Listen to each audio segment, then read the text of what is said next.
नमस्कार विद्यार्थी मित्रों, मेरा नाम सुमा कांति है।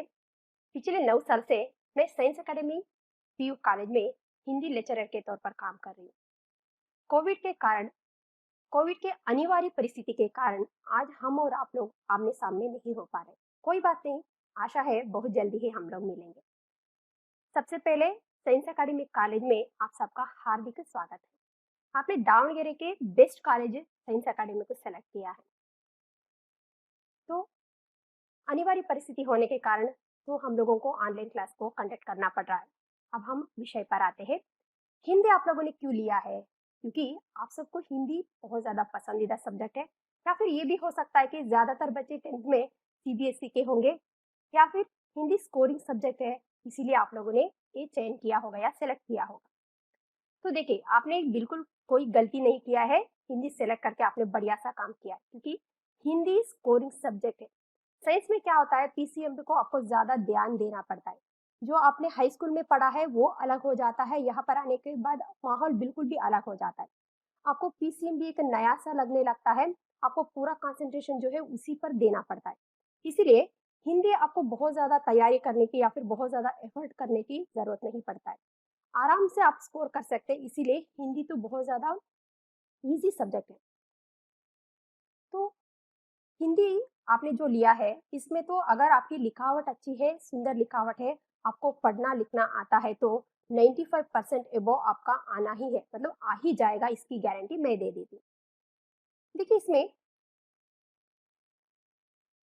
साहित्यिक गौरव जो मैं आप लोगों को दिखा रही हूँ, साहित्यिक गौरव है, साहित्य वैभव है, ये आपकी टेक्स्ट बुक है। तो आपको इसके साथ साथ और एक बुक मिल जाएगा, साहित्य वैभव वर्कबुक। ये दोनों आपको साथ में ही लेना पड़ेगा। साहित्य वैभव टेक्स्ट बुक है, ये साहित्य वैभव ये वर्कबुक है। ये दोनों आपको इसीलिए लेना पड़ेगा क्योंकि टेक्स्ट बुक में साहित्य वैभव जो प्रथम पीयूसी के जो हिंदी पाठ्यक्रम है, इसमें आपको पूरे गद्य पद्य और कहानी आ जाएगा, और वर्कबुक में साहित्य वैभव वर्कबुक में आपको व्याकरणांश आ जाएगा। इसीलिए आप टेक्स्ट बुक लेने जाते हैं तो दोनों साथ में ही लेना पड़ेगा। जब मैं वर्कबुक कराती हूँ, क्योंकि वर्कबुक में से जो वर्कबुक आपको सिर्फ व्याकरणांश आता है, व्याकरण भाग रहता है, व्याकरण आपको 40 मार्क्स का रहता है। इसीलिए जब मैं वर्कबुक कराती हूँ तब आपके पास होना चाहिए, क्योंकि यहाँ देखिए, यहाँ पर वर्कबुक में आपको लिखने के लिए स्पेस दिया है, जगह दिया हुआ है। जो भी मैं कराती हूँ आपको इसी में ही लिखना पड़ेगा। इसीलिए आपके पास जब मैं कराती हूँ तो आपके पास वर्कबुक होना जरूरी है। देखिए, ये वर्कबुक है। बुक शॉप वाले भी आपको अलग अलग नहीं देंगे, साथ में ही देंगे। इसीलिए जब भी आपको टेक्स्ट बुक लेने जाते हैं तो आप साथ में ही वर्कबुक लीजिए। ऐसे मत कीजिए आपकी कोई दोस्त की मिल गई या फिर आपकी बाई के, मतलब कोई ऐसे रिश्तेदार के मिल गए, तो ऐसे वर्कबुक आप बिल्कुल भी मत लीजिए। इससे क्या होता है, तो जब मैं क्लास में वर्कबुक कराया जाता है तो पूरा वहां पर लिखी हुई रहती है, पहले से आपको रेडीमेड मिल जाता है। इससे आपको ना तो कुछ समझ में आता है, क्योंकि जब मैं कराती हूँ ग्रामर पॉइंट्स या फिर व्याकरणांश, तो आपको साथ साथ ही आपको लिखना पड़ता है, तब जाके आपके समझ में आ जाता है। इसीलिए वर्कबुक जितना हो सके खाली ही ले लीजिए। अगर फिर भी नहीं मिलता है तो आप एक काम कर सकते हैं, जिनके पास खाली रहता है तो आप लेकर जेरॉक्स शॉप से जेरॉक्स करा सकते हैं। यही एक जरिया है, इसके अलावा और कुछ नहीं कर सकते। लेकिन जब मैं कराती हूँ तो आपके पास जो ब्लैंक हिंदी वैभव के जो वर्कबुक है, आपके पास खाली होना जरूरी है। ठीक है, अब हम अपने विषय पर आते हैं। प्रिय विद्यार्थीगण, किसी ने क्या खूब कही है, साहित्य समाज के दर्पण है। मुझे सर्वपल्ली राधाकृष्णन की वो बात याद आ रही है, साहित्य का कर्तव्य केवल ज्ञान देना ही नहीं, इसके अलावा नया वातावरण देना भी होता है। प्रथम वर्षीय पाठ्यपुस्तक साहित्य वैभव आपके सामने प्रस्तुत करने जा रही हूँ।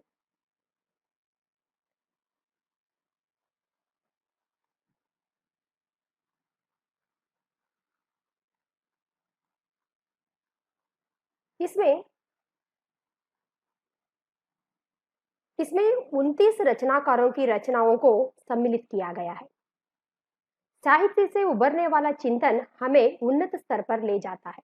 देखिए, ये अनुक्रमणिका है।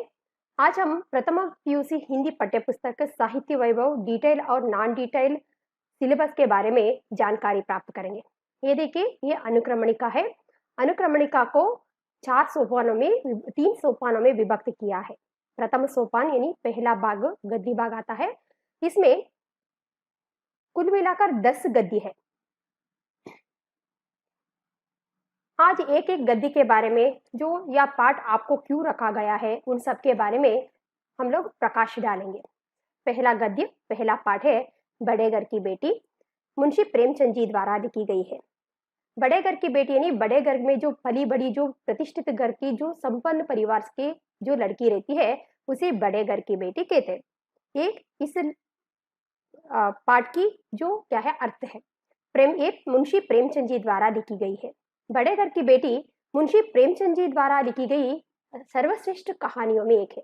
मुंशी प्रेमचंद जी ने इस कहानी के माध्यम से मध्यम वर्ग के जो गृहस्थ जीवन में आए दिन घटती रहती है, जो हमारे और आपके घरों में जो आए दिन घटती रहती है, ऐसी घटना को चित्रित किया है। जो हमारे और आपके घरों में आए दिन देखने को मिलता है। हर दिन हम लोग जो देखते हैं, छोटे मोटे जो झगड़े होती रहती है, छोटी मोटी जो झगड़ा चलती रहती है, ऐसी घटना को आधारित करके बड़े घर की बेटी नामक कहानी को सुंदर ढंग से प्रस्तुत किया है। ये हो गई बड़े घर की बेटी। दूसरा गद्य है युवाओं से, स्वामी विवेकानंद जी द्वारा लिखी गई है। इसमें प्रस्तुत पाठ युग पुरुष स्वामी विवेकानंद जी द्वारा लिखी गई है। इस पाठ में स्वामी विवेकानंद जी ने जो सर्वधर्म सम्मेलन में, चिकागो के जो सर्वधर्म सम्मेलन में नव युवकों को संबोधित करते हुए, उन्होंने जो यूथ को संबोधित करते हुए जो उन्होंने भाषण दिया था, तो नव युवकों को जो उन्होंने मार्गदर्शन दिया था, उसका पूरा यहाँ पर उल्लेख किया है, उसका पूरा विवरण यहाँ पर दिया है। चिकागो में सर्वधर्म सम्मेलन में स्वामी विवेकानंद जी ने अंग्रेजी में भाषण दिया था, उसका हिंदी अनुवाद यहाँ पर दिया गया है। ये हो गई युवाओं से। और तीसरा गद्य है निंदा रस, हरिशंकर परसाई जी द्वारा लिखी गई है। इस पाठ को एक व्यंग्यात्मक रचना है। हरिशंकर परसाई जी एक व्यंग्य रचनाकार है, तो ये एक व्यंग्य रचना है। इस पाठ में मनुष्य के सहज गुण क्या है, जो निंदा करना। निंदा रस मतलब निंदा यानी किसी को टीज करना, किसी के बारे में बुरा भला कहना, किसी के बारे में निंदा करना, जो इस तरह के जो गॉसिप न्यूज बातें करना, इस तरह के जो आदत जो मनुष्य, हर एक मनुष्य के अंदर जो ये गुण है, उसे निंदा कहते हैं। निंदा मतलब किसी के बारे में बुराई करना या टीज करना, उसके बारे में बुरी बुरी बातें करना। तो ऐसे जो बुरी बात कहने के बाद जो आनंद लूटते हैं, उसे रस कहते हैं। यह है निंदा रस, हरिशंकर परसाई द्वारा लिखी गई है। इस पाठ में मनुष्य के सहज गुण निंदा करने की जो हर एक मनुष्य के अंदर है। तो कुछ लोग क्या करते हैं, ईर्ष्या के तौर पर जो किसी की सफलता को जो सहन नहीं कर पाते, उसकी वजह से वो लोग क्या करते रहते, निंदा करते रहते हैं। और कुछ लोग जो है, उसे किसी भी की निंदा करने के लिए कोई कारण नहीं चाहिए, तो वो अकारण ही वो लोग निंदा करके, क्योंकि उसके स्वभाव ही ऐसा रहता है, क्योंकि वो लोग दूसरों के प्रति निंदा करने से उसे आनंद मिलते, वो रस भोगते हैं। दूसरों के बारे में बुरा भला कहने से, दूसरों की टीस करने से, दूसरों के बारे में निंदा करने से, तो हाँ, उसे क्या मिलता है, आनंद मिलता है। जो आनंद वो लोग अनुभूति करते हैं, अनुभव करते हैं। तो यहाँ पर निंदा करने वाले दो तरह के होते हैं, जो दूसरों की सफलता को स्वीकार ना करने वाले, ऐसे लोग जो जलन के कारण, ईर्ष्या के कारण निंदा करते रहते हैं।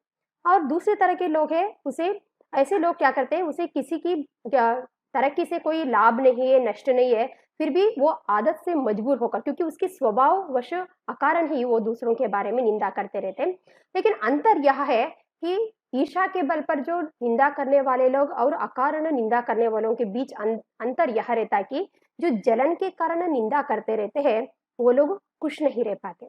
जो अकारण ही जो निंदा करते रहते हैं, स्वभाववश उसकी हैबिट ही ऐसे बनाए रहते हैं, ऐसे लोग जो दूसरों के बारे में निंदा करते हैं, वो दूसरों के बारे में निंदा करने के बाद वो रस यानी वो आनंद लूटते हैं। ऐसे जो मनुष्य के अंदर रहने वाले ऐसे दुर्गुणों से जितना हो सके उतना दूर रहना, और इस तरह के दुर्गुणों के परिचित कराने के उद्देश्य से प्रस्तुत पाठ निंदा रस चयनित किया है। एक व्यंग्यात्मक रचना है जो हरिशंकर परसाई जी द्वारा लिखी गई है। और चौथा अध्याय बिंदा पाठ है, ये महादेवी वर्मा जी द्वारा लिखी गई है। तो महादेवी वर्मा को जो आधुनिक युग की मीरा के नाम से भी जाना जाता है, और साहित्य की प्रमुख छायावादी कवियत्री के नाम से भी जाना जाता है। महादेवी वर्मा आधुनिक युग की मीरा के नाम से भी जानी जाती है।